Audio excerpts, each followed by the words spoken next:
Bonjour à tous, alors dans cette vidéo, nous allons corriger l'exercice 116, page 35. Alors, vous avez deux suites qui vous sont données, et ensuite on vous demande de prouver que les deux suites sont monotones à partir d'un indice qu'on précisera. Monotone, ça veut dire qu'elles sont ou croissantes ou décroissantes.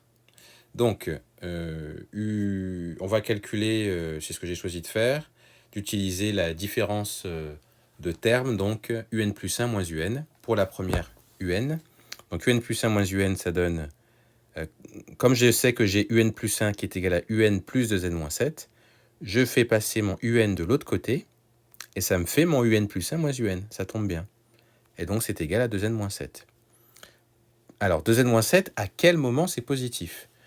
Si vous remplacez n par 1 par exemple, ben vous voyez bien que 2 fois 1 moins 7, c'est pas positif. Ça veut dire que c'est pas tout le temps positif 2n-7. À quel moment c'est positif? Ben pour ça, vous résolvez une équation, 2n-7 positif. Vous résolvez ça, donc on fait passer le 7 de l'autre côté, ça fait 2n supérieur à 7. On divise de chaque côté par 2, ça fait n supérieur à 7 sur 2, donc 3,5. Donc, on peut en conclure que 2n-7 est positif quand n est plus grand que 3,5, c'est-à-dire comme n est un nombre entier, que n doit être plus grand que 4. À partir de 4, 2n-7 est positif. Et c'est pour ça que j'ai marqué c'est positif pour tout n supérieur ou égal à 4. Et donc en faisant ça, j'ai précisé l'indice, c'est ça l'indice, pour lequel la fonction était, la suite était croissante, à partir duquel la suite est croissante. Alors maintenant, je fais la même chose avec Vn. Vn plus 1, c'est égal à Vn plus 15 moins 7n. Je fais passer mon Vn ici de l'autre côté. Et du coup, ça me donne Vn plus 1 moins Vn égale 15 moins 7n. Alors, à quel moment c'est positif? À quel moment c'est négatif? Si n est égal à 1, bah vous voyez bien que 15 moins 7 fois 1, ça fait 8, donc c'est pas négatif. Ce qu'il faut donc, c'est résoudre, comme tout à l'heure, l'équation 15 moins 7n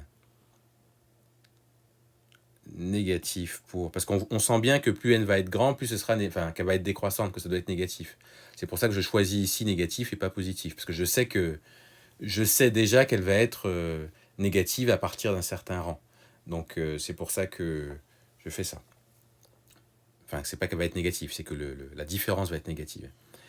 Donc j'ai 15 moins 7n inférieur à 0, ça fait 15... Alors je vais passer le 7n de l'autre côté, ça me fait 15 inférieur à 7n. Je divise de chaque côté par 7, ça me fait 15 sur 7 inférieur à n. Donc ça veut dire que mon n doit être supérieur à 15 sur 7. Alors 15 sur 7, c'est 2, quelque chose.